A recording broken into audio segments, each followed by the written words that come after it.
السلام علیکم، کیسے ہیں سب؟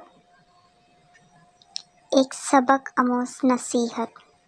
ایک دیہاتی کسی شہر میں فٹ بال کھیلتے ہوئے لوگوں کو دیکھ کر اس نے قریب کھڑے ایک بزرگ سے پوچھا، چاچا اس کی کیا غلطی ہے جو سارے مل کر اسے ٹھوکروں سے مار رہے ہیں؟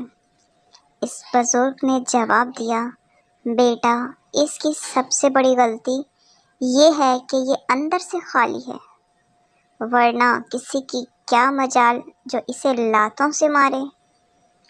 موجودہ دور میں ہم مسلمانوں کا یہی حال ہے، ایمان بس زبان پر ہے، اندر سے بالکل خالی ہے۔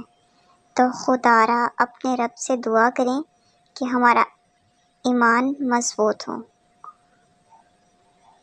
Thank you. اگر ویڈیو پسند آئی ہے تو اسے لائک، شیئر اور کمنٹ ضرور کریے گا۔ Thank you so much. Subscribe my YouTube channel.